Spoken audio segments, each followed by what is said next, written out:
ವೇದಾಂತದಲ್ಲಿ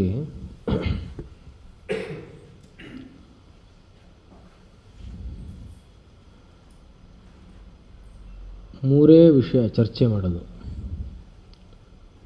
ಒಂದು ಜೀವನ ವಿಷಯ,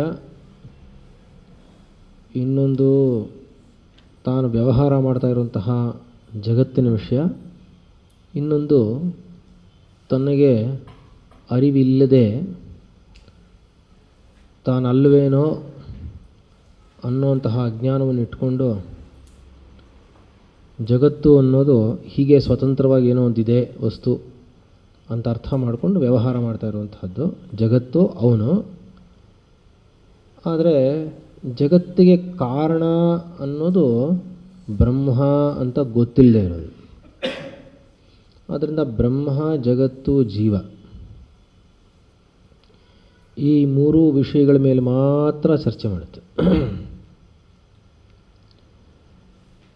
ಮತ್ತು ಈ ಶ್ಲೋಕದಲ್ಲಿ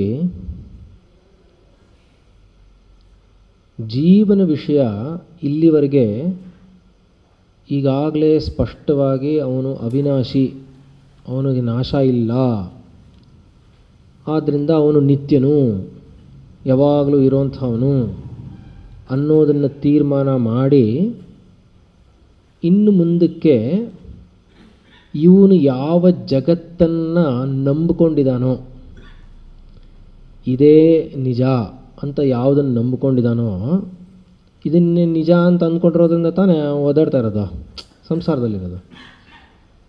ಆದ್ದರಿಂದ ಅದರ ಸ್ವರೂಪ ನಿಜವಾಗ್ಲೂ ಏನು, ಅದರ ನಿಜವಾದ ಸ್ವರೂಪ ಏನು ಅಂದರೆ, ಈ ಜಗತ್ತು ಬದಲಾಗ್ತಾ ಇದ್ದರೂ ಕೂಡ ಆ ಬದಲಾಗ್ತಾ ಇರೋದಲ್ಲ ಅದರ ಸ್ವರೂಪ ಅನ್ನೋದು ಒಂದು. ಹಾಗಾದರೆ ಅದರ ನಿಜವಾದ ಸ್ವರೂಪ ಏನು ಅಂದರೆ ಬದಲಾಗದೇ ಇರುವಂತಹ ಬ್ರಹ್ಮವೇ ಅಲ್ಲಿರೋದು. ಆದ್ದರಿಂದ ಕಾರ್ಯಕಾರಣ ಅನನ್ಯತ್ವದಿಂದ ಇದನ್ನು ಸಿದ್ಧ ಮಾಡಿ, ಹಾಗಾದರೆ ಇರೋಂತಹ ಭಾವವಸ್ತು ಬ್ರಹ್ಮ ಒಂದೇ ಅಂತ ತೀರ್ಮಾನ ಮಾಡಿದ್ರೆ ಆಗೇನಾಗುತ್ತೆ ಅಂದರೆ, ಈ ಪ್ರಪಂಚವನ್ನು ಪ್ರವಿಲಯ ಮಾಡಬೇಕು. ಪ್ರವಿಲಯ ಅಂದರೆ ಚೆನ್ನಾಗಿ ಲಯ ಮಾಡಿಬಿಡೋದು. ಎಲ್ಲಿ ಲಯ ಮಾಡಿಬಿಡೋದು ಅಂದರೆ ತಲೆಯಲ್ಲಿ ಲಯ ಮಾಡಿಬಿಡೋದು. ಅವಾಗ ಲಯ ಮಾಡಿಬಿಟ್ರೆ ಏನಾಗುತ್ತದೋ ಅಂದರೆ ಅದು ಬ್ರಹ್ಮವೇ ಆಗೋಗುತ್ತೆ. ಲಯ ಆದಮೇಲೆ ಎಲ್ಲಿಗೆ ಹೋಗುತ್ತೆ ಅಂದರೆ ಬ್ರಹ್ಮವೇ ಅಂತ ಗೊತ್ತಾಗುತ್ತೆ. ಅಂದರೆ ಈ ಜಗತ್ತು ಅನ್ನೋದು ಬ್ರಹ್ಮವೇ ಅಂತ ಗೊತ್ತಾಗುತ್ತೆ. ಅಲ್ಲಿ ಉಳಿಯೋದು ಒಂದೇ, ಬ್ರಹ್ಮ ಒಂದೇ ಉಳಿಯುತ್ತೆ. ಅಲ್ಲಿಗೆ ವೇದಾಂತದ ಉದ್ದೇಶ ಈಡೇರಿತು ಅಂತ ಅರ್ಥ. ಆಯ್ತಲ್ವಾ? ಆದ್ದರಿಂದ ಈ ಶ್ಲೋಕ ಯಾವುದಿದೆಯೋ ನಾಸತೋ ವಿದ್ಯತೆ ಭಾವ, ಇದನ್ನು ಹಿಂದಿನ ಶ್ಲೋಕದವರೆಗೆ ಜೀವನ ವಿಷಯ ಹೇಳಿ, ಜಗತ್ತಿನಿಂದ ಅವನು ಏನು ಸುಖ ಪಡೀತಾ ಇದ್ದಾನೆ ಅಂತ ಅಂದುಕೊಂಡಿದ್ದಾನೋ ಅದು ನಿಜವಾಗ್ಲೂ ಜಗತ್ತಿನಲ್ಲಿ ಅಲ್ಲ ಅಂತ ತೋರಿಸಿ, ಅದು ಕೇವಲ ತೋರಿಕೆ ಅಷ್ಟೇ, ನಿಜವಾಗ್ಲೂ ಹಾಗಿಲ್ಲ, ಅಲ್ಲಿಂದ ಬರ್ತಾ ಇರೋ ಸುಖ ದುಃಖಗಳೊಂದೂ ನಿಜವಾಗ್ಲೂ ಇಲ್ಲವೇ ಇಲ್ಲ ಅಂತ ತೋರಿಸಿ, ಆಮೇಲೆ ಅಲ್ಲಿರೋದು ಕೇವಲ ಬ್ರಹ್ಮವಸ್ತು ಒಂದೇ ಇರೋದು, ಆ ಬ್ರಹ್ಮವಸ್ತು ನೀನೇ ಅಂತ ತೋರಿಸೋದು. ಇದೆರಡು ನಿರಾಕರಣೆ ಮಾಡಬೇಕು. ಈ ಜಗತ್ತನ್ನು ಮುಂಚೆ ಹೀಗಲ್ಲ ಅಂತ ತೋರಿಸ್ಬೇಕು. ಇವನು ಅಂದ್ಕೊಂಡಿರೋ ಥರ ಅಲ್ಲ ಅಂತ ತೋರಿಸ್ಬೇಕು.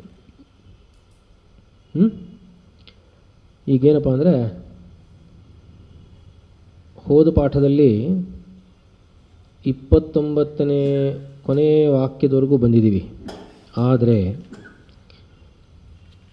ನಾನು ಮುಂಚೆನೇ ಹೇಳಿದ್ದೆ, ಎಲ್ರಿಗೂ ಅರ್ಥವಾಗಿದೆ ಅಂತ ನನಗೆ ಖಾತ್ರಿ ಆದರೆ ಮಾತ್ರ ಮುಂದಕ್ಕೆ ಹೋಗ್ತೀನಿ, ಇಲ್ಲಾಂದರೆ ಮುಂದಕ್ಕೆ ಹೋಗಲ್ಲ. ಗುರುಗಳು ಏನು ಹೇಳಿದಾರೋ ಅದೇ ಅಲ್ವಾ, ಹಾಗೆ ಹೋಗಬಾರ್ದು ಅಂತ ಹೇಳಿದ್ದಾರೆ. ನಾನು ವಾಕ್ಯ ಓದ್ತೀನಿ, ನಾನು ಕೇಳ್ತೀನಿ, ಅವ್ರು ಉತ್ತರ ಹೇಳಿ. ಎಲ್ಲ ಓದಿದ್ದೀರ ತಾನೆ? ಹಾಂ, ವೆರಿ ಗುಡ್.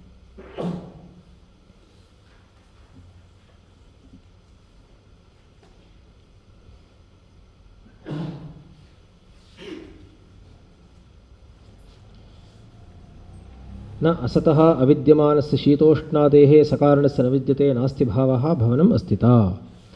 ನ ಹಿ ಶೀತೋಷ್ಣಾದ ಸಕಾರಣಂ ಪ್ರಮಾಣೈರ್ನಿರೂಪ್ಯಮಾಣಂ ವಸ್ತು ಸದ್ಭವತಿ, ವಿಕಾರೋ ಹಿ ಸಹ ವಿಕಾರಶ್ಚ ವ್ಯಭಿಚರತಿ. ಯಥಾ ಘಟಾದಿ ಸಂಸ್ಥಾನಂ ಚಕ್ಷುಷಾ ನಿರೂಪ್ಯಮಾಣಂ ಮೃದ್ವ್ಯತಿರೇಕೇಣ ಅನುಪಲಬ್ಧೇಃ ಅಸತ್, ತಥಾ ಸರ್ವೋ ವಿಕಾರಃ ಕಾರಣವ್ಯತಿರೇಕೇಣ ಅನುಪಲಬ್ಧೇಃ ಅಸನ್. ಜನ್ಮಪ್ರಧ್ವಂಸಾಭ್ಯಾಂ ಪ್ರಾಕೃರ್ಧ್ವಂಚ ಅನುಪಲಬ್ಧೇಃ ಮೃದಾದಿಕಾರಣಸ್ಯ ಚ ತತ್ ಕಾರಣವ್ಯತಿರೇಕೇಣ ಅನುಪಲಬ್ಧೇರಸತ್ವಂ. ಮೊದಲನೇ ವಾಕ್ಯ ಅಪ್ಪ, ಇನ್ನೊಂದ್ಸರಿ ಓದಲ್ಲ? ಇನ್ನೊಂದ್ಸರಿ ಹೇಳಬೇಕಾ ಅಥವಾ ಏನಾದರೂ ಹೇಳ್ತೀರಾ? ಒಟ್ಟರ್ಥ ಹೇಳಿ ಸಾಕು. ಒಟ್ಟರ್ಥ ಹೇಳಿದ್ರೆ ಸಾಕು. ಈ ಭಾಷ್ಯವಾಕ್ಯದ ಒಟ್ಟರ್ಥ ಹೇಳಿ ಸಾಕು. ನ ಅಸತಃ ಅವಿದ್ಯಮಾನಸ್ಯ ಶೀತೋಷ್ಣಾದೇಃ ಸಕಾರಣಸ್ಯ ನ ವಿದ್ಯತೆ ನಾಸ್ತಿ ಭಾವಃ ಭವನಂ ಅಸ್ತಿತಾ. ನ ಹಿ ಶೀತೋಷ್ಣಾದಿ ಸಕಾರಣಂ ಪ್ರಮಾಣೈರ್ನಿರೂಪ್ಯಮಾಣಂ ವಸ್ತು ಸದ್ಭವತಿ, ವಿಕಾರೋ ಹಿ ಸಹ ವಿಕಾರಶ್ಚ ವ್ಯಭಿಚರತಿ. ಯಥಾ ಘಟಾದಿ ಸಂಸ್ಥಾನಂ ಚಕ್ಷುಷಾ ನಿರೂಪ್ಯಮಾಣಂ ಮೃದ್ವ್ಯತಿರೇಕೇಣ ಅನುಪಲಬ್ಧೇಃ ಅಸತ್, ತಥಾ ಸರ್ವೋ ವಿಕಾರಃ ಕಾರಣವ್ಯತಿರೇಕೇಣ ಅನುಪಲಬ್ಧೇಃ ಅಸನ್. ಜನ್ಮಪ್ರಧ್ವಂಸಾಭ್ಯಾಂ ಪ್ರಾಕೂರ್ಧ್ವಂಚ ಅನುಪಲಬ್ಧೇಃ ಮೃದಾದಿ ಕಾರಣಸ್ಯ ಚ ತತ್ಕಾರಣವ್ಯತಿರೇಕೇಣ ಅನುಪಲಬ್ಧೇಃ ಅಸನ್ ಅಂತ ಇದೆ ಅಲ್ವಾ? ಏನಿದಕ್ಕೆ ಅರ್ಥ ಹೇಳ್ತೀರಾ?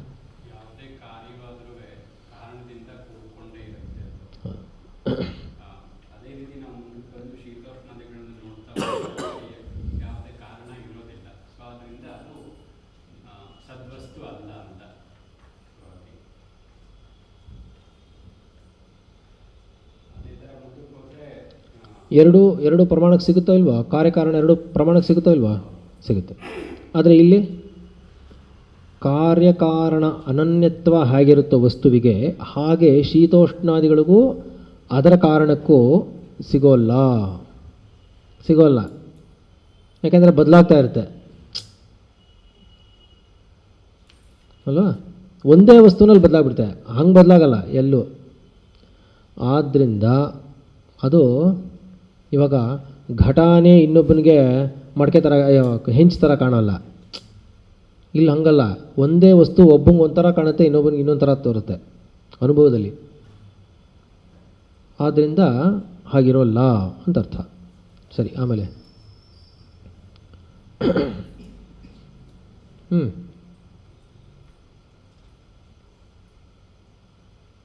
ಯಥಾ ಘಟಾದಿ ಸಂಸ್ಥಾನಂ ಚಕ್ಷುಷಾ ನಿರೂಪ್ಯಮಾಣಂ ಮೃದ್ವ್ಯತಿರೇಕೇಣ ಅನುಪಲಬ್ಧೇರಸತ್. ಅದು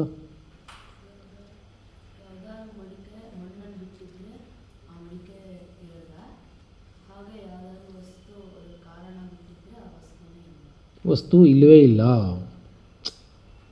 ಅಲ್ಲ? Very good. ಹಾಂ, ಆಮೇಲೆ ಆದ್ದರಿಂದ ಎಲ್ಲ ವಿಕಾರಗಳು ಕೂಡ ಅಸತ್ತು. ಹಾಗಾದರೆ ಘಟಕ್ಕೆ ಮೃತ್ ಕಾರಣ,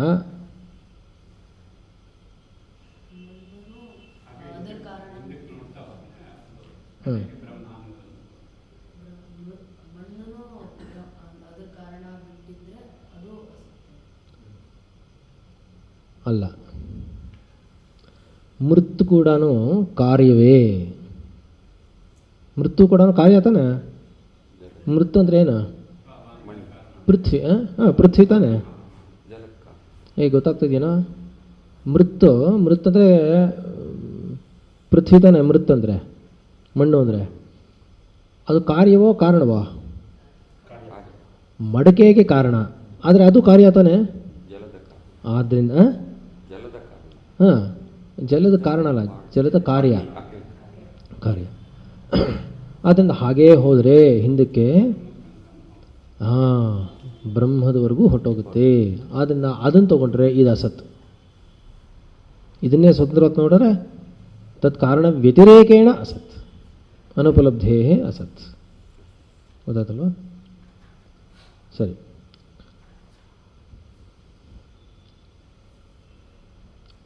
ತದಸತ್ವೇ ಸರ್ವಾಭಾವ ಪ್ರಸಂಗ ಇತಿ ಚೇತ್ ನ ಸರ್ವತ್ರ ಬುದ್ಧಿದ್ವಯೋಪಲಬ್ಧೇಃ ಸದ್ಬುದ್ಧಿ ಅಸದ್ಬುದ್ಧಿರಿತಿ.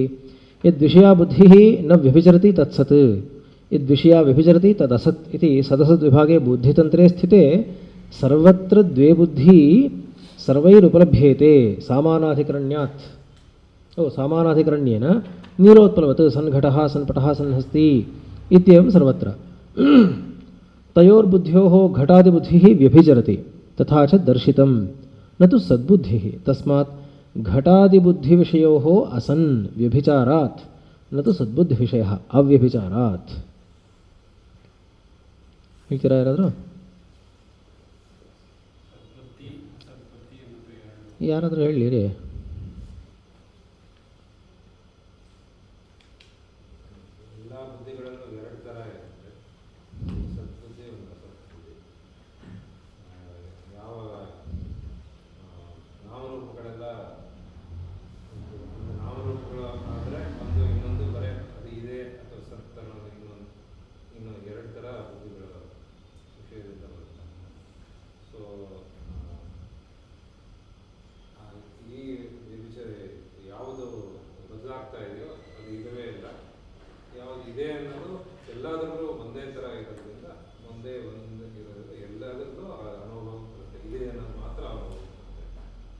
ಇದೆ ಅನ್ನೋದೊಂದು ಬದಲಾಗದೇ ಇರುತ್ತೆ ಅಲ್ವಾ? ಅದನ್ನು ಬಿಟ್ಟು ಮಿಕ್ಕಿದ್ದೆಲ್ಲವೂ ಬದಲಾಗ್ತಾನೇ ಇರುತ್ತೆ ಅಲ್ವಾ? ಇದೇ ಅನ್ನೋದು ಯಾವುದೋ ಅದು ಅಲಗಾಡದೆ ಯಾವುದಿರುತ್ತೋ ಬುದ್ಧಿ, ಅದೊಂದೇ ಸದ್ಬುದ್ಧಿ. ಅಲ್ಲಿ ಇದೆ ಅನ್ನೋದು ಯಾವುದಕ್ಕೆ ಸೇರುತ್ತೆ? ಯಾವುದಕ್ಕೆ ಸೇರುತ್ತೆ? ಬ್ರಹ್ಮಕ್ಕೆ ಸೇರುತ್ತೆ. ಸತ್ಯಜ್ಞಾನಾನಂತ ಅಂತ ಇದೆಯಲ್ಲ, ಅದು ಬ್ರಹ್ಮಕ್ಕೇ ಇರೋ ಲಕ್ಷಣ ಅಲ್ಲ, ಬ್ರಹ್ಮಕ್ಕೇ ಅದಲ್ಲ, ಅದಕ್ಕೆ ಅಂಟ್ಕೊಂಡಿರೋ ಲಕ್ಷಣ ಅಲ್ಲ. ಅದು ಅರ್ಥ ಜಗತ್ತು ನನಗೆ ಗೊತ್ತಿರುವಂತಹ ಜಗತ್ತಲ್ಲೇ ಬ್ರಹ್ಮ ಇರೋದು. ಇದು ಜಗತ್ತು, ಅದು ಬ್ರಹ್ಮ ಅಲ್ಲ. ಹಿಂಗಲ್ವಲ್ಲಪ್ಪ ಇರೋದು. ನನಗೆ ಗೊತ್ತಿರೋ ಜಗತ್ತು ಅಸತ್ಯ, ಜಡ ಮತ್ತು ಶಾಂತವಾಗಿರುವಂತಹ ಜಗತ್ತು. ಅಲ್ಲಿಗೆ ಏನು ಚೆನ್ನಾಗಿ ಹೇಳ್ಕೊಂಡು ಹೋಗಿದ್ದಾರೆ. ಸನ್ಘಟ ಅಂತಿರಬೇಕಾದ್ರೆ, ನನಗೆ ಸನ್ಘಟ ಅಂತ ಘಟ ನೋಡ್ತಾ ಇರಬೇಕಾದ್ರೆ ನಾನೇನು ಮಾಡ್ತಾ ಇದ್ದೀನಿ? ನನ್ನ ದೃಷ್ಟಿಯೆಲ್ಲ ಘಟದ ಮೇಲೆ ಇದೆ. ಬದಲಾಗ್ತಾ ಇರುವಂತಹ ಘಟ, ಅಲ್ಲೊಂದು ಚುಕ್ಕೆ ಇದೆ, ಅಲ್ಲೊಂದೇನೋ ಹಿಂಗೆ ರೇಖೆ ಇದೆ, ಅಲ್ಲೊಂದು ಕೆಂಪಗಿದೆ, ಇಲ್ಲೊಂದು ಸ್ವಲ್ಪ ಕಪ್ಪಗಿದೆ, ಇಲ್ಲೊಂದು ಸ್ವಲ್ಪ ಗುಂಡು ಕಡಿಮೆ ಆಗಿದೆ, ಬರೀ ಇದರಲ್ಲೇ ಇದೆ ಅಲ್ವಾ? ಆದರೆ ನಾನು ಅದನ್ನು ನನ್ನ ಬುದ್ಧಿ ಮುಖಾಂತರ ಗಮನವನ್ನು ಆ ಚುಕ್ಕೆ, ಆ ಗುಂಡು ಅದೆಲ್ಲ ತೆಗೆದು ಇದು ಯಾವುದರಿಂದ ಆಗಿದೆ ಅಂತ ನೋಡ್ತಾ ನೋಡ್ತಾ ನೋಡ್ತಾ ನಿಜವಾಗ್ಲೂ ಆ ಇಂದ್ರಿಯಗಳನ್ನೆಲ್ಲ ಒಳಗಡೆ ಎಳ್ಕೊಳ್ತಾ ಸುಮ್ಮನೆ ಕೇವಲ ಇದು ಯಾವುದರಿಂದ ಆಗಿದೆ? ಮಣ್ಣು ಅನ್ನೋದನ್ನು ತಿಳ್ಕೊಂಡು ನಾನು ಕೇವಲ ಮಣ್ಣಿನ ಮೇಲೆ ಗುರುತಿಸ್ತಾ ಹೋದರೆ, ಯಾವಾಗ ನನಗೆ ಆ ಮಣ್ಣೇ ಅಂತ ಅಲಗಾಡದೆ ಬುದ್ಧಿಯಲ್ಲಿ ಕೂತ್ಕೊಂಡ್ಬಿಡುತ್ತೋ, ಆಗ ನಾನು ಕಣ್ಣು ತೆಗೆದ್ರೂ ಕೂಡ ನಂಗೆ ಆಗೇನು ಕಾಣುತ್ತೆ ಅಂದರೆ, ಮಡಿಕೆ ಇದ್ದರೂ ಕೂಡ ಕಾಣ್ತಾ ಇರೋದು ಮಣ್ಣು ಮಾತ್ರ ಕಾಣುತ್ತೆ. ಅಂದರೆ ಮಡಿಕೆ ಕಾಣಲ್ವಾ, ಹಾಗಾದರೆ ಕುರುಡಾಗ್ಬಿಟ್ಟು ಬರೀ ಮಣ್ಣು ಅಂತ ಅದನ್ನು ತೊಗೊಂಡು ಮೈಗೆಲ್ಲ ಹಚ್ಕೋತಾರೆ ಅನ್ನೋ ತರಹ ಅಲ್ಲ. ಹಾಗಲ್ಲ. ಬುದ್ಧಿಯಲ್ಲಿ ಇದು ಮಣ್ಣೇ ಅನ್ನೋದು ಚೆನ್ನಾಗಿ ಮಣ್ಣಿನ ದೃಷ್ಟಿ ಬಂದ್ಬಿಡುತ್ತೆ. ಆದ್ದರಿಂದ ಅಲ್ಲೇ ಜಗತ್ತಿನಲ್ಲೇ ಏನಾಯಿತು ಅಂದರೆ, ಅಸತ್ಯವಾಗಿ ಇದೆ, ನಾನು ಅಸತ್ಯವಾಗಿದೆ ಅಂದರೆ ಬದಲಾಗ್ತಾ ಇದೆ ಅಂತ. ಬದಲಾಗ್ತಾ ಅನ್ನೋದು ಪ್ರೆಸೆಂಟ್ ಕಂಟಿನ್ಯೂಸಲ್ಲಿ ಇರುತ್ತೆ.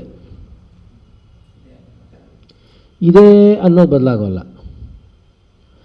ಇವಾಗ ಆ ಇದೇ ಅನ್ನೋದು ಹೇಗಿದೆ?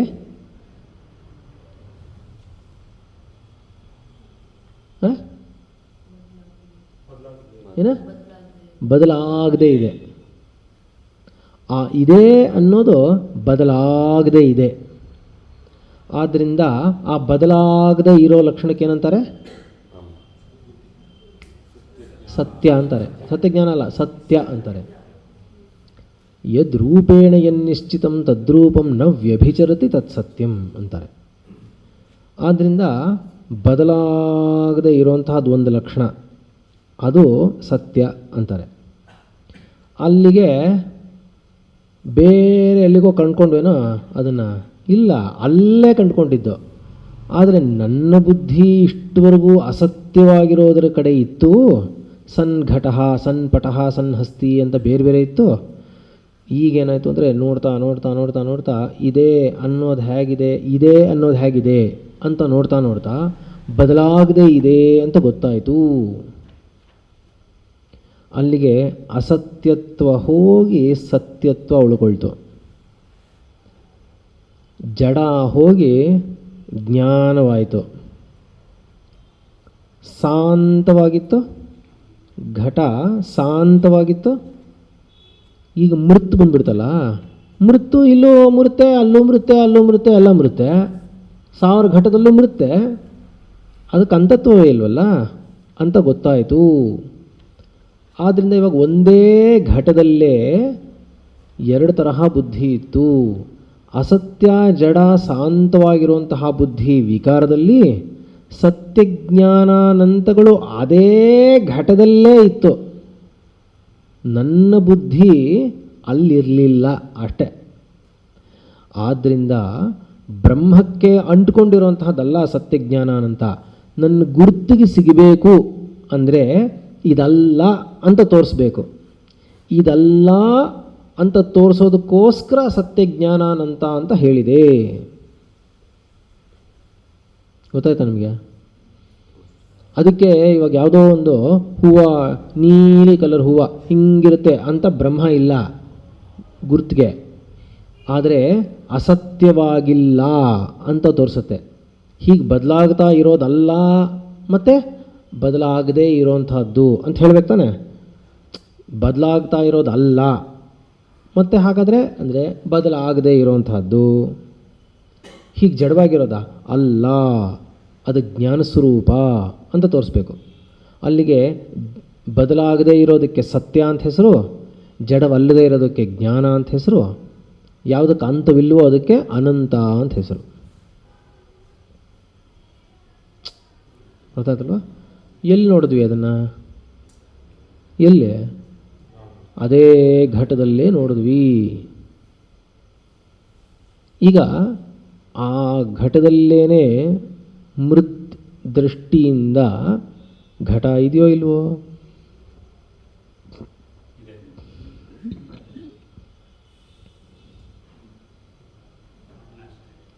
ಮೃದೃಷ್ಟಿಯಿಂದ ಮೃತ್ ಒಂದೇ ಇರೋದು. ಘಟ ಇದೆ ಅಂತ ನಾ ಹೇಳಿದ್ರೆ ಆಗ ಇನ್ನೂ ಅಲುಗಾಡ್ತಾ ಇದೆ ಅಂತ ಅಷ್ಟೇ ಅರ್ಥ.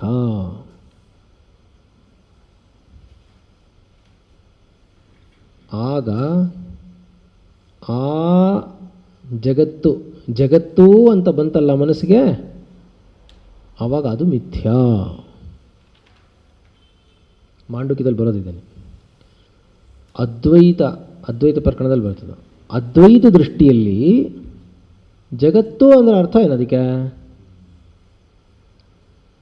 ಅದ್ವೈತ ಸ್ಥಿತಿಯಲ್ಲಿ ಜಗತ್ತನ್ನೋದಿಲ್ಲ, ಎಲ್ಲವನ್ನೂ ಮಿಥ್ಯಾ ಮಾಡಿಬಿಡ್ತಾರಲ್ಲಿ. ವಿತಥಂ ವಿತಥಂ ಅಂತಾರೆ, ಎಲ್ಲ ವಿತಥಂ. ಹೌದಲ್ಲ?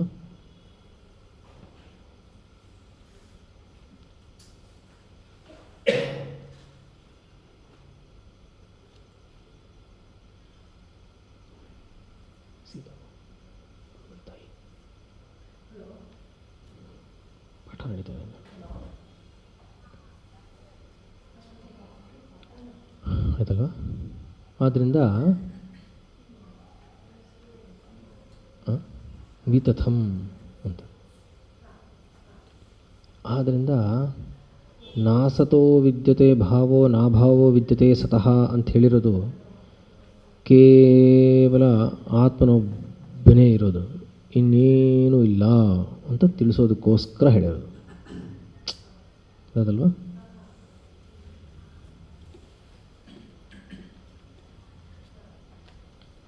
ಈ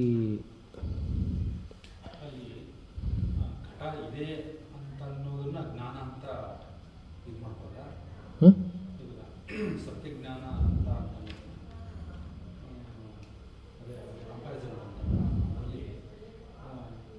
ಮೂರ್ತಿದೆ ಇದೆ ಅಂತನ್ನೋದೇ ಜ್ಞಾನ ಅಂತ. ಇದೆ ಅನ್ನೋದು ಈ ಎಲ್ಲ ಜ್ಞಾನಗಳು, ಪಟಜ್ಞಾನ, ಘಟಜ್ಞಾನ, ಹಸ್ತಿಜ್ಞಾನ, ಎಲ್ಲ ಜ್ಞಾನಗಳು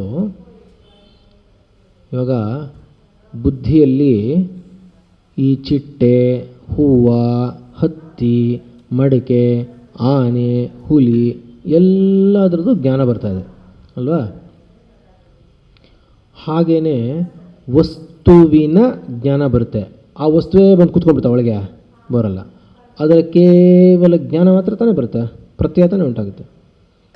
ಅದರಲ್ಲಿ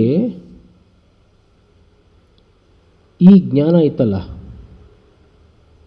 ಯಾವುದೋ ಒಂದು ಬುದ್ಧಿಯಲ್ಲಿ ಇದರ ಅದರ ಅಂತ ಬರ್ತಾ ಇತ್ತಲ್ವ, ಇದರ ಅದರ ಅನ್ನೋದೆಲ್ಲ ಹೀಗೆ ಯೋಚನೆ ಮಾಡಿ. ಇದಿದೆಯಪ್ಪ, ಇದನ್ನು ಸುಲಿದ್ಬಿಟ್ಟು ಬಿಚ್ಚಾಕ್ಬಿಟ್ರೆ, ಈ ಅಂಗಿ ಬಿಚ್ಚಾಕ್ಬಿಟ್ರೆ ಒಳಗಡೆ ಏನಿದೆ?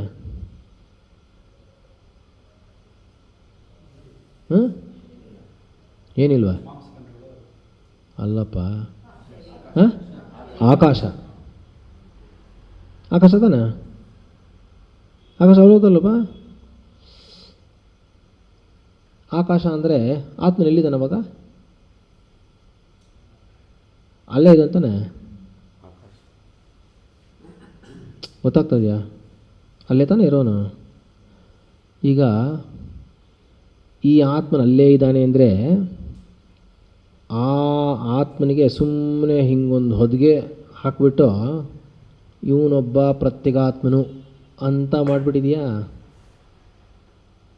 ನಿಜವಾಗ್ಲೂ ಅವನು ಆತ್ಮನ್ ತಾನೆ? ಒಂದು ತರಹ ಅಂಗಿ ಹಾಕಿದ್ರೆ ಈ ಒಬ್ಬ ಪ್ರತ್ಯೇಗಾತ್ಮನು, ಇನ್ನೊಂದು ತರಹ ಅಂಗಿ ಹಾಕಿದ್ರೆ ಇನ್ನೊಬ್ಬ ಪ್ರತ್ಯೇಗಾತ್ಮನು. 13ನೇ ಅಧ್ಯಾಯದಲ್ಲಿ ಬರುತ್ತೆ. ಇದಂ ಶರೀರಂ ಕೌಂತೆಯ ಭಾಷವಾಕ್ಯ ಅದೇ ಅಲ್ವಾ?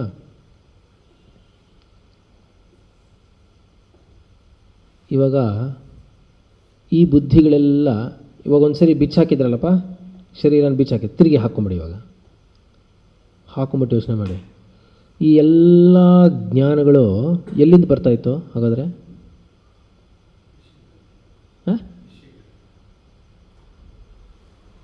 ಎಲ್ಲಿಂದ ಉತ್ಪತ್ತಿ ಆಗಬೇಕು? ಅದಕ್ಕೆ ಆಧಾರ ಬೇಡವೇ? ಅಲ್ಲಪ್ಪ,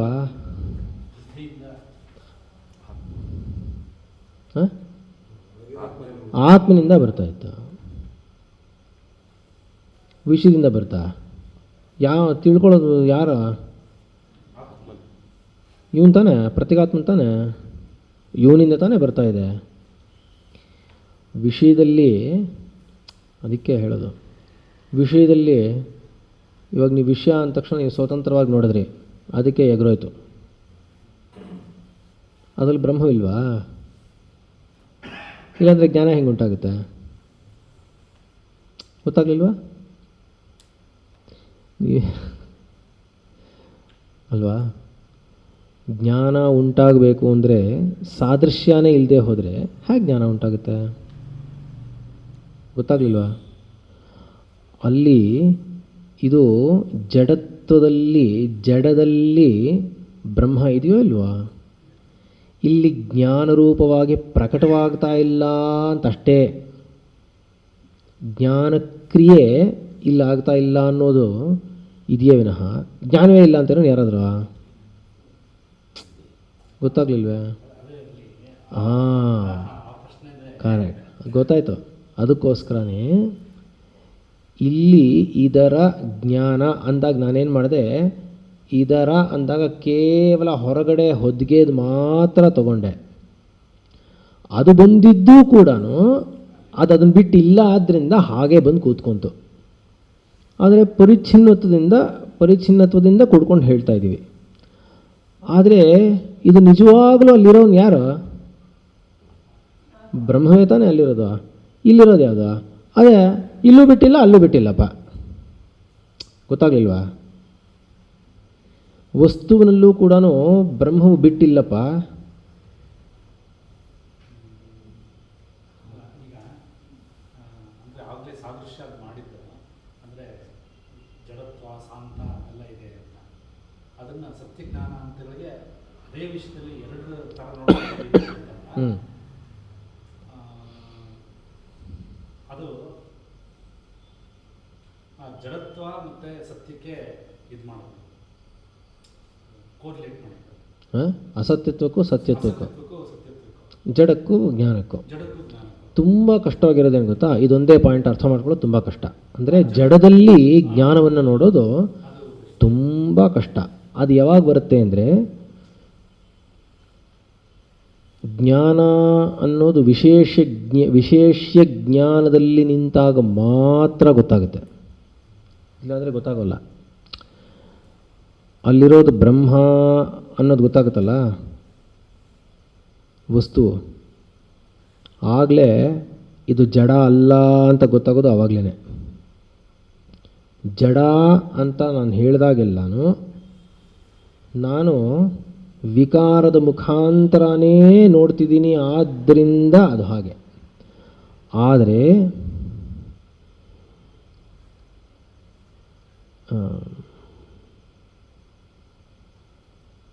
ಈಶ್ವರಸ್ಯ ವಿಕಾರ ಕಾರಣಶಕ್ತಿ ತ್ರಿಗುಣಾತ್ಮಿಕ ಮಾಯಾ ಅನ್ನತ್ತೆ ಶಂಕರರ ವಾಕ್ಯ. ಅದು ಈಶ್ವರಸ್ಯ ವಿಕಾರ ಕಾರಣಶಕ್ತಿ ತ್ರಿಗುಣಾತ್ಮಿಕ ಮಾಯಾ ಅಂತಾರೆ. ಅವನೇನಪ್ಪ ಹೀಗೆ ಸುಮ್ಮನೆ ಹಿಂಗೆ ತೋರ್ಕೊಂಡಿದ್ದಾನೆ ಅಂತಾರೆ. ಹೀಗೆ ತೋರ್ಕೊಂಡಿದ್ದಾನೆ ಅಂದಾಗ ಜಡವಾಗಿ ತೋರ್ಕೋತಾ ಇರೋದು ಕೂಡ ಅವನೇ. ಗೊತ್ತಾಗ್ತಾ ಇದೆಯಲ್ವಾ? ಗೊತ್ತಾಗ್ಲಿಲ್ವಾ?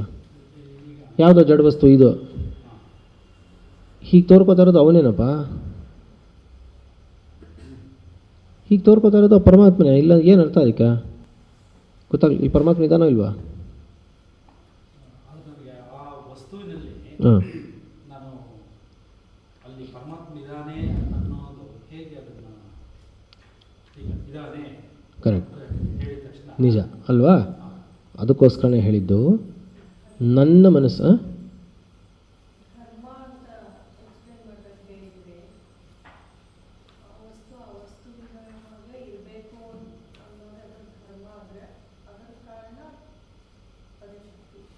ಹೌದು, ಅಂದರೆ ಇಂಟ್ರಿನ್ಸಿಕ್ಕಾಗಿ ಅದು ಯಾವುದೋ ಒಂದು ಕಾರಣದಿಂದ ಬಂದಿರಬೇಕೋ ಇಲ್ವಪ್ಪ? ಅದಕ್ಕೊಂದು ಅವಾಂತರ ಕಾರಣ ಇರುತ್ತೆ. ಮೂಲದಲ್ಲಿ ಬ್ರಹ್ಮವೇ ಆಗಿರ್ಬೇಕು ತಾನೆ. ಬ್ರಹ್ಮಕ್ಕೆ ಭಿನ್ನವಾಗಿ ಯಾವುದಾದ್ರೂ ಒಂದು ಕಾರ್ಯ ಇದೆಯೇನಪ್ಪ? ಇಲ್ಲ. ಗ್ಯಾರಂಟಿನಾ? ಹಾಂ, ಸರಿ. ಸತ್ಯವೋ ಅನಂತವೋ ಆಗಿ ಯಾವುದರಿಂದ ಇದೆಲ್ಲವೂ ಬಂದಿದೆಯೋ ಅದರಲ್ಲಿ ಇದೆಲ್ಲವೂ ಆಗಬೇಕಾಗಿದ್ದರೆ ಕಾರಣ, ಯಾವ ಮೂಲ ಕಾರಣ ಈ ಎಲ್ಲ ನಾಮರೂಪಗಳಾಗಿ ವಿಂಗಡವಾಗಬೇಕಾಗಿದ್ದರೆ ಹೇಗಾಗಿದೆಯೋ ಅದರ ಜ್ಞಾನ ಮುಂಚೆ ಇರಬೇಕೋ ಬೇಡವಾ? ಸರಿ. ಈಗ ಅದರ ಜ್ಞಾನ ಅಡಗಿಲ್ಲದೆ ಇದ್ದರೆ ಆ ವಸ್ತುವಿನಲ್ಲೂ ಆ ಜ್ಞಾನ ಅಡಗಿರುತ್ತೋ ಇಲ್ವಾ? ಅದೇ ಇದಾಗಿದೆ ಅಂದಮೇಲೆ ಜ್ಞಾನ ಅಲ್ಲೇ ಬಿಟ್ಬಿಡುತ್ತೆ. ಜ್ಞಾನ ಅಲ್ಲಿ ಬಿಟ್ಟೋಯ್ತು, ಈ ವಸ್ತುವಿನಲ್ಲಿ ವಸ್ತು ಆಯಿತು ಅಂತ ಏನಾದರೂ ಹೇಳ್ತೇನಾ? ಸತ್ಯಜ್ಞಾನ ಅನಂತ ಅನ್ನೋದು ಕಾರಣಕ್ಕಿರುವಂತಹ ಲಕ್ಷಣಗಳು ಅಂತ ಇಟ್ಕೊಳ್ಳೋಣ.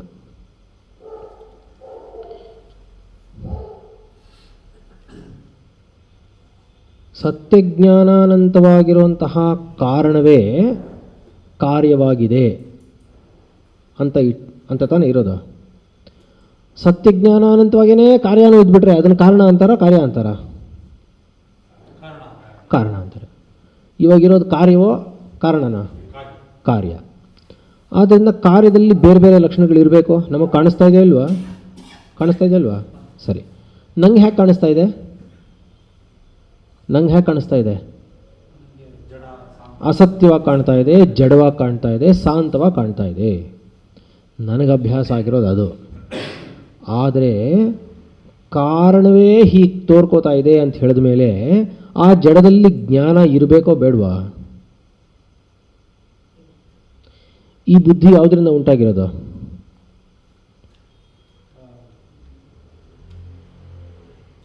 ಬುದ್ಧಿ ಯಾವುದರಿಂದ ಉಂಟಾಗಿರೋದು? ಅಲ್ಲಿವರೆಗೂ ಏನಕ್ಕೋಬೇಕು? ಅನ್ನದಿಂದ ಆಗಿರೋದು. ಅನ್ನದಿಂದ ಆಗಿರೋದಪ್ಪ. ಇವಾಗ ಅನ್ನ ಜಡ ಹೌದಲ್ವಾ? ಬುದ್ಧಿ ಹೆಂಗೆ ಮತ್ತು ಜ್ಞಾನ ಅನ್ನೋದು ಹೇಗೆ ಪಡ್ಕೋತಾ ಇದೆ ಹೇಳಿ ನೋಡಿ. ಇವಾಗ ಹೇಗೆ ಪಡ್ಕೋತಾ ಇದೆ? ಬುದ್ಧಿ ಜಡ ಆಗಿದ್ದರೆ ಜ್ಞಾನ ಅನ್ನೋದು ಅಲ್ಲಿ ಮಾತ್ರ ಹೆಂಗೆ ಹೊಳಿತಾ ಇದೆ? ಬುದ್ಧಿ ಜಡ ತಾನೇನಪ್ಪ? ಬುದ್ಧಿ ಜಡ ತಾನೆ. ಜ್ಞಾನ ಅನ್ನೋದು ಹೇಗೆ ಬಂತು ಅಲ್ಲಿಗೆ?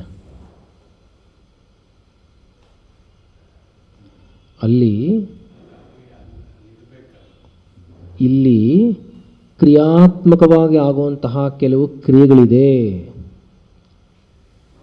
ಸ್ವಾಭಾವಿಕಿ ಜ್ಞಾನಬಲ ಕ್ರಿಯಾಚ ಅನ್ನತ್ತೆ. ಇಲ್ಲಿ ಜ್ಞಾನ ಅನ್ನೋದು ಪ್ರಕಟವಾಗಿ ಕ್ರಿಯೆಯಲ್ಲಿ ತೊಡಗೋದಕ್ಕೆ ಬೇಕಾಗಿರುವಂತಹದ್ದೆಲ್ಲ ಇಲ್ಲಿದೆ. ಕಲ್ಲಿನಲ್ಲಿ ಅದಿಲ್ಲ ಅಷ್ಟೇ, ಬೇಕಿಲ್ಲ ಅಂತ ಅಷ್ಟೇ ಅರ್ಥ. ಅದಕ್ಕೆ ಗೊತ್ತಾಗ್ಲಿಲ್ವಾ? ಮಡಕೆನಲ್ಲಿ ಏನು ವ್ಯವಹಾರ ಆಗಬೇಕೋ ಆ ವ್ಯವಹಾರ ಇದ್ದರೆ ಸಾಕು. ಗೊತ್ತಾಗ್ಲಿಲ್ವಾ? ಅದರಲ್ಲಿ ಬ್ರಹ್ಮ ಇದೆ ಅಂತ ನೀನು ತಿಳ್ಕೊ ಅಂತ ಹೇಳ್ತಾ ಇರೋದು.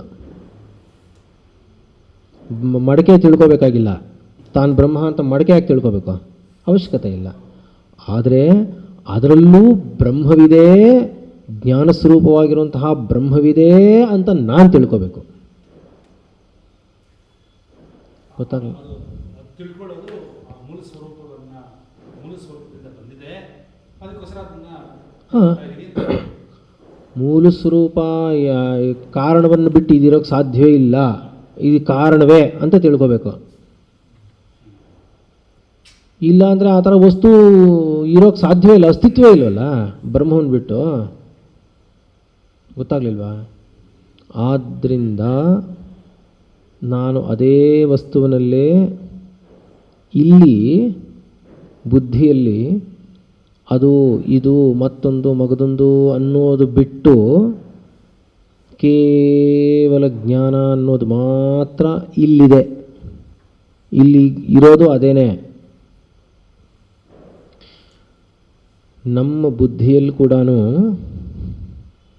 ನಮಗೆ ಅಭ್ಯಾಸ ಇಲ್ಲದೆ ಮರ್ತು ಹೋಗಿ ವಿಪರೀತ ಗಲೀಜು ಸೇರಿಕೊಂಡು ಸುಮ್ಮನೆ ಅದರ ಮೇಲೆ ಈ ಗೋಧಿ ಹಿಟ್ಟಿರ್ತಲ್ಲ ಆ ತರಹ ಇದೆ. ಅದರ ಮೇಲೆ ಏನೇನು ಹಾಕಿದ್ರೆ ಅದದು ಆ ಥರ ಚಿತ್ರಗಳು ಬರುತ್ತೆ.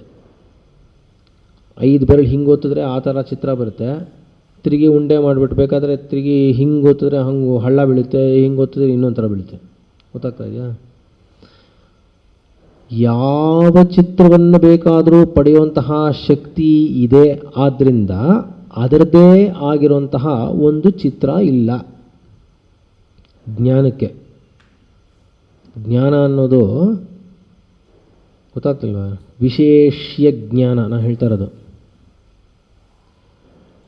ಇದರ ಅದರ ಅಂತೆಲ್ಲ ಇದೆಯಲ್ಲ, ಇವಾಗ ಇದರ ಅದರ ಅನ್ನೋದು ಬಿಟ್ಬಿಟ್ಟು ಬರೀ ಇದೆ ಅನ್ನೋದನ್ನು ಮಾತ್ರ ತಗೋ ಅಂತ ತಾನು ಹೇಳ್ತಾ ಇರೋದಿಲ್ಲ ಇದರಲ್ಲಿ. ಅದೆಲ್ಲಿಂದ ಬರಬೇಕು? ಅವಾಗ ವಸ್ತುವಿನಿಂದ ತಾನೇ ಬರಬೇಕು. ವಸ್ತುವಿನಿಂದ ಬರೀ ಇದೆ ಅನ್ನೋಂಥದ್ದನ್ನು ಗುರುತಿಸು ಅಂತ ಬುದ್ಧಿಗೆ ಹೇಳ್ತಾ ಇರಬೇಕಾದ್ರೆ ಏನಂತ ಗುರುತಿಸ್ಬೇಕದು? ಜಡ ಅನ್ನೋದು ಗುರುತಿಸ್ಬೇಕೋ ಜ್ಞಾನ ಅನ್ನೋದನ್ನ ಗುರುತಿಸ್ಬೇಕಾ? ಜ್ಞಾನ ಅಂತಾನೆ ಗುರುತಿಸ್ಬೇಕು. ಗೊತ್ತಾಗ್ಲಿಲ್ವಾ? ಅಷ್ಟ ನನ್ನ ಬುದ್ಧಿ ಜಡವನ್ನು ಬಿಟ್ಟು ಜ್ಞಾನವನ್ನು ಗುರುತಿಸು ಅಂತ ಹೇಳೋದು. ಸಾಂತತ್ವವನ್ನು ಬಿಟ್ಟು ಅನಂತತ್ವವನ್ನು ಗುರುತಿಸು. ಆಮೇಲೆ ಅದು ಅಲ್ಲಿಗೆ ನಿಂತು ಹೋಗಲಿಲ್ಲ. ಸತ್ಯಜ್ಞಾನಾನಂತವಾಗಿರುವಂತಹ ಬ್ರಹ್ಮವನ್ನೇ ಗುರುತಿಸ್ತಾ ಈ ಸತ್ಯಜ್ಞಾನಾನಂತ ಅನ್ನೋದು ಕೂಡ ಹೊರಟೋಗುತ್ತೆ. ಯಾವುದು ಜ್ಞಾನ ಉಂಟಾಗಿದೆಯೋ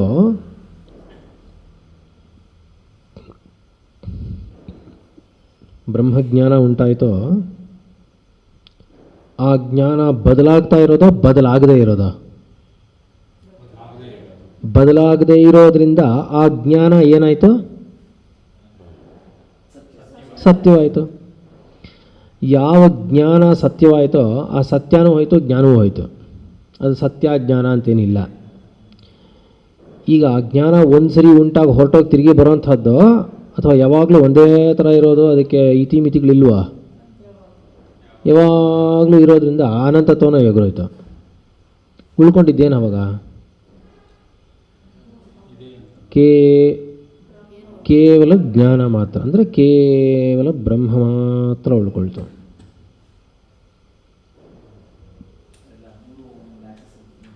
ಅಷ್ಟೆ. ಆದ್ದರಿಂದ ಬ್ರಹ್ಮವನ್ನು ಜಗತ್ತಿನಿಂದ ಬೇರ್ಪಡಿಸಿ ತಿಳ್ಕೊಳ್ಳೋದಕ್ಕೋಸ್ಕರ ವ್ಯತಿರಿಕ್ತವಾಗಿರುವಂತಹ, ಇದಕ್ಕೆ ವ್ಯತಿರಿಕ್ತವಾಗಿರುವಂತಹ ಲಕ್ಷಣಗಳನ್ನು ಅದಕ್ಕೆ ಕೊಟ್ಟಿದ್ದಾರೆ ಅಂತ ಅರ್ಥ. ಅದಕ್ಕೆ ಈ ಲಕ್ಷಣಗಳು ಅಂಟ್ಕೊಂಡಿದೆ ಅಂತಲ್ಲ.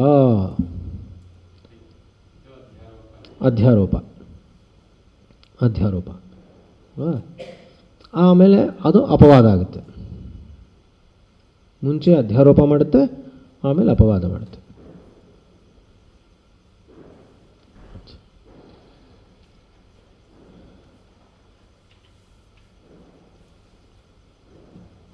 ನೋಡಿ, ಕೊನೆಯ ವಾಕ್ಯ ತಗೊಳ್ಳಿ, 29. ಇಲ್ಲಿವರೆಗೂ ಎಲ್ಲ ಅರ್ಥ ಆಗಿದೆ ಅಲ್ವಾ ಎಲ್ರಿಗೂ? ಹಾಂ, ಸರಿ ಹೇಳಿ.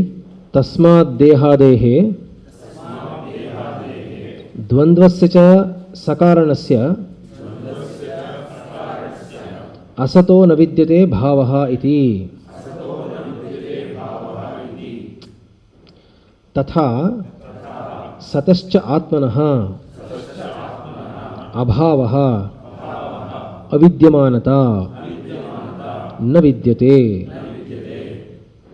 ಸರ್ವತ್ರ ಅವ್ಯಭಿಚಾರಾತ್ ಇತ್ಯವೋಚಾಮ. ಆದ್ದರಿಂದ ದೇಹಾದೇಹೇ ದ್ವಂದ್ವಸ್ಯ ಚ ಸಕಾರಣಸ್ಯ ಅಸತೋ ನ ವಿದ್ಯತೆ ಭಾವಃ. ಈ ದ್ವಂದ್ವಗಳು ಶರೀರದ ಜೊತೆ, ದ್ವಂದ್ವಗಳಿಗೆ, ಸುಖ ದುಃಖಗಳಿಗೆ ಶರೀರವೇ ಕಾರ್ಯಕಾರಣ ತರಹ ಏನು ಅಂಟ್ಕೊಂಡಿಲ್ಲ. ಅಂದರೆ ಮಡಿಕೆ ಮಣ್ಣಿನ ಥರ ಸುಖ ದುಃಖಗಳು ಶರೀರಕ್ಕೂ ಅಂತ ಏನಿಲ್ಲ. ಗೊತ್ತಾಗ್ಲಿಲ್ವೇ? ಯಾಕೆಂದರೆ ಒಂದು ಸರಿ ಸುಖ ಕೊಡುತ್ತೆ, ಒಂದು ಸರಿ ದುಃಖ ಕೊಡುತ್ತೆ. ಆದ್ದರಿಂದ ಅದರದ್ದಲ್ಲ. ಆದ್ದರಿಂದ ಅದಕ್ಕೊಂದು ನಿಲುಗಡೆ ಅನ್ನೋದೇ ಇಲ್ಲ, ಅದಕ್ಕೊಂದು ಭಾವ ಅನ್ನೋದೇ ಇಲ್ಲ. ಭಾವ ಅಂದರೆ ಇರೋದು ಅಂತ ಅರ್ಥ. ಇರೋದು ಅಂತ ಅರ್ಥ, ಬದಲಾಗದೇ ಇರೋದು ಅಂತ ಅರ್ಥ. ತಥಾ ಸತಶ್ಚ ಆತ್ಮನಃ ಅಭಾವ ಅವಿದ್ಯಮಾನತಾ ನ ವಿದ್ಯತೆ. ಹಾಗೇನೆ ಆತ್ಮನು ಇಲ್ಲ ಅನ್ನೋದು ಸಾಧ್ಯವೇ ಇಲ್ಲ.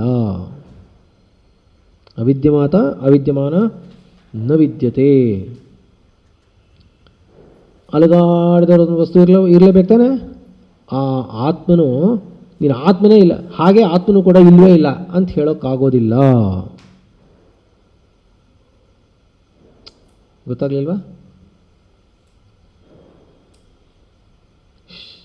ಶರೀರನೂ ಬದಲಾಗ್ತಾ ಇದೆ ಅಂತ ತೆಗೆದು ಅದನ್ನು ಹೊರಗೆ ಹಾಕಿ, ಸುಖ ದುಃಖಗಳಂತೂ ಇಲ್ಲವೇ ಇಲ್ಲ, ಅದನ್ನು ತಗೊಂಡ್ರೆ ಶರೀರನೂ ಇಲ್ಲ, ಅವಾಂತರ ಕಾರಣ. ಶರೀರ ಅನ್ನೋದು ಕೂಡ ಪೃಥ್ವಿ, ಅವಾಂತರ ಕಾರಣ, ಅದೂ ಇಲ್ಲ.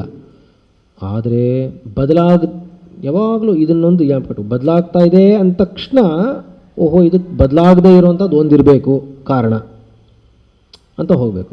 ಮುಂದಿನ ಇದು ಬದಲಾಗ್ತಾ ಇದೆಯಾ, ಹಾಗಾದರೆ ಇದಕ್ಕೆ ಇನ್ನೊಂದು ಕಾರಣ ಇರಬೇಕು, ಇದಕ್ಕೆ ಇನ್ನೊಂದು ಕಾರಣ ಇರಬೇಕು ಅಂತ ಹೋಗಬೇಕು. ಕೊನೆಗೆ ಎಲ್ಲಿಗೆ ಹೋಗುತ್ತೆ? ಆ ಆತ್ಮನಿಗೆ ಹೋಗಿ ನಿಲ್ಲುತ್ತೆ. ಯಾಕೆ ಅಂದರೆ ಆಕಾಶಕ್ಕೆ ಹೋಗೋಷ್ಟರಲ್ಲೇ ನಿಮಗೆ ಅನಂತತ್ವ ಎಲ್ಲ ಬಂದುಬಿಡುತ್ತೆ.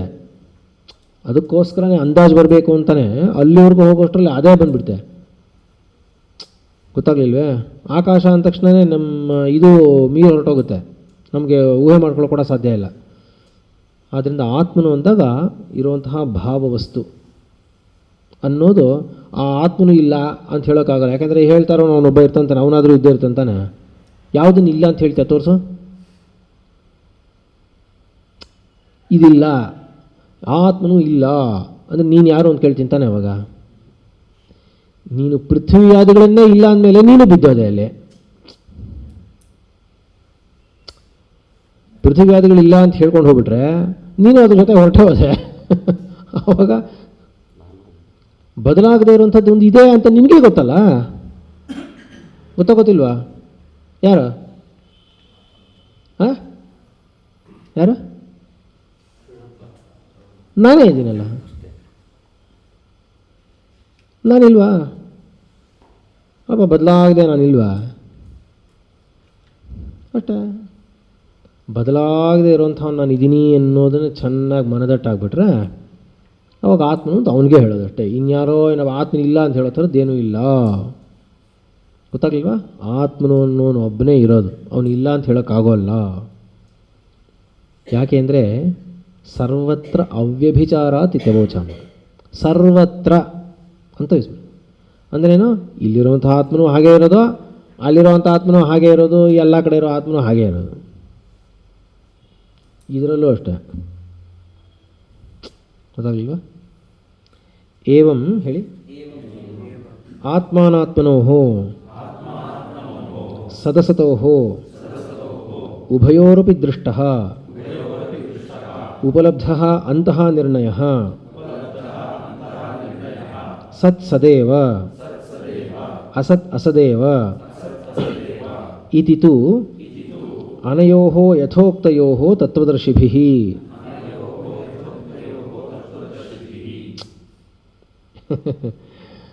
ಈ ತತ್ವದರ್ಶಿಗಳಿರ್ತಾರಲ್ಲ, ತತ್ವದರ್ಶಿಗಳು ಅಂದರೆ ಯಾರು ಅಂದರೆ ಆತ್ಮಾನಾತ್ಮನೋ ಸದಸತೋ, ಆತ್ಮ ಅನಾತ್ಮ ಸತ್ ಅಸತ್ ಅನ್ನುವಂತಹ ಆ ಆತ್ಮನ ಸತ್ ಅನಾತ್ಮದ ಅಸತ್ ಅನ್ನುವಂಥ ತತ್ವ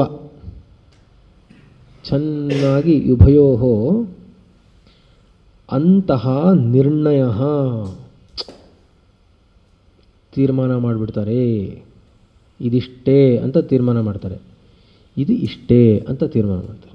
ಅದ್ರ ಬಗ್ಗೆ ಇಷ್ಟೇ ಅಂತ ತೀರ್ಮಾನ ಮಾಡ್ತಾರೆ, ಇದ್ರ ಬಗ್ಗೆ ಇಷ್ಟೇ ಅಂತ ತೀರ್ಮಾನ ಮಾಡ್ತಾರೆ. ಅದನ್ನೇ ತತ್ವದರ್ಶಿ ಅಂತ ಹೇಳೋದು ಅಲ್ಲ. ಹೇಳಿ. ತತ್ ಇತಿ ಸರ್ವನಾಮ ಸರ್ವಂಚ ಬ್ರಹ್ಮ ತಸ್ಯ ನಾಮ ತತ್ ಇತಿ. ಅದು ತತ್ ಅಂತ ಹೇಳಿದ್ರಲ್ಲ, ತತ್ವದರ್ಶಿಭಿ ಅಂತ ಬಂತಲ್ಲ. ಒಬ್ಬ ನಿಜವಾಗ್ಲೂ ಕೆಲಸ ಏನಾದರೂ ಒಂದು ಸ್ವಲ್ಪ ಯೋಚನೆ ಮಾಡಿ ಏನಾದರೂ ಬರೆದಿರ್ತಾರೇನೋ ಅನ್ನೋ ಥರ ಬಂದುಬಿಡ್ತೆ. ಅಂದರೆ ಹೇಗೆ ಬರೆಯೋದು? ಹಾಗೆ ಸುಮ್ಮನೆ ಹೇಳ್ಕೊಂಡು ಹೋಗ್ಬಿಟ್ಟಿದ್ದಾರೆ. ಹಿಂಗಪ್ಪ ತತ್ವದರ್ಶಿಭಿ ಅನ್ನೋದರಲ್ಲಿ ಅಲ್ಲಿ ತತ್ವದರ್ಶಿ ಅಂತಲೂ ಬಂತು. ಆ ತತ್ವ ಅನ್ನೋದರಲ್ಲಿ ತತ್ನಲ್ಲಿರುವಂತಹ ತ್ವ ಅಲ್ಲಿ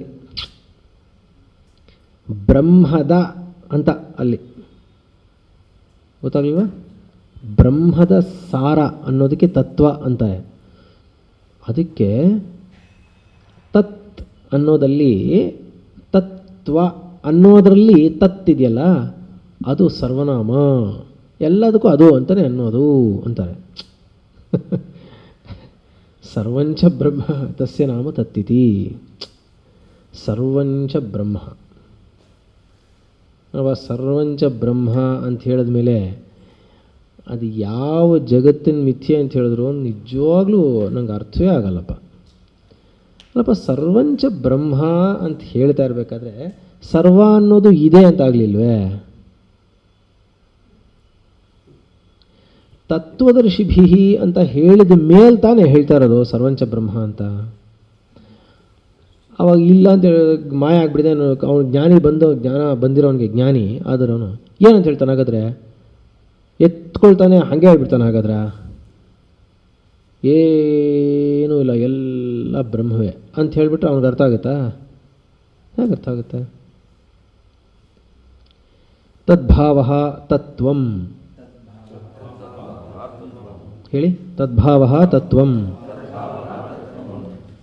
ಬ್ರಹ್ಮಣೋ ಯಾಥಾತ್ಮ್ಯಂ. ಅದರ ಭಾವ ತತ್ವಂ. ತತ್ವಂ ಅಂದರೆ ಏನೂ ಇಲ್ಲ. ತದ್ಭಾವ ತತ್ವಂ, ಅದಿರೋದು ಅದರ ತತ್ವ ಎರಡೂ ಒಂದೇ. ಇದು ಇದ್ರ ತತ್ವ ಅಂತೇನಿಲ್ಲ, ಅದು ಅದ್ರ ತತ್ವ ಎರಡೂ ಒಂದೇ. ಯಾಕೆಂದರೆ ಬ್ರಹ್ಮಣ ಯಾಥಾತ್ಮ್ಯಂ, ಬ್ರಹ್ಮವು ಇರೋದು ಹಾಗೆ, ಇರೋದೇ ಹಾಗೆ, ಇರೋದೇ ಹಾಗೆ. ಯಾಥಾತ್ಮ್ಯಂ ತತ್ ದ್ರಷ್ಟುಂ ಶೀಲಂ ಯೇಷಾಂತೆ ತತ್ವದರ್ಶಿನಃ. ವಾರೇ ವಾ. ಈ ಬ್ರಹ್ಮತತ್ವವನ್ನು ನೋಡೋದಕ್ಕೆ ಯಾರಿಗೆ ಕೇಪಬಿಲಿಟಿ ಇದೆಯೋ, ಯೋಗ್ಯತೆ ಇದೆಯೋ, ಅವ್ರ ವಿಷಯ ಹೇಳ್ತಾ ಇರೋದು. ತೇ ತತ್ವದರ್ಶಿಭಿ, ತೇ ತತ್ವದರ್ಶಿನಃ. ತತ್ವದರ್ಶಿ ಅಂದರೆ ಎಲ್ಲದರಲ್ಲೂ ಬ್ರಹ್ಮವನ್ನೇ ನೋಡುವಂಥದ್ದು ಯಾರೋ ಅವರು ತತ್ವದರ್ಶಿ. ತೈಹಿ ತತ್ವದರ್ಶಿಭಿ ಅಂದರೆ, ತೈಹಿ ತತ್ವದರ್ಶಿಭಿ ಅಂದರೆ ಚತುರ್ಥಿ ವಿಭಕ್ತಿ, ಅವರಿಂದ, ತತ್ವದರ್ಶಿಗಳಿಂದ ಅಂತ. ತ್ವಮಪಿ ತತ್ವದರ್ಶಿನಾಂ ದೃಷ್ಟಿಂ ಆಶ್ರಿತ್ಯ ಶೋಕಂ ಮೋಹಂಚ ಹಿತ್ವಾ ಶೀತೋಷ್ಣಾದೀನಿ ನಿಯತಾನಿಯತರೂಪಾಣಿ ದ್ವಂದ್ವಾನಿ ವಿಕಾರೋಯಂ ಅಸನ್ನೇವ ಮರೀಚಿ ಜಲವತ್ ಮಿಥ್ಯಾವಭಾಸತೆ ಇತಿ ಮನಸ್ಸಿ ನಿಶ್ಚಿತ್ಯ ತಿತಿಕ್ಷಸ್ವ ಇತ್ಯಭಿಪ್ರಾಯಃ. ಇದರದ್ದು ನಾಳೆ ಹೇಳ್ತೀನಿ, ಯಾಕೆಂದರೆ ಸುಮಾರಿದೆ ಇದನ್ನು ಹೇಳಕ್ಕೆ.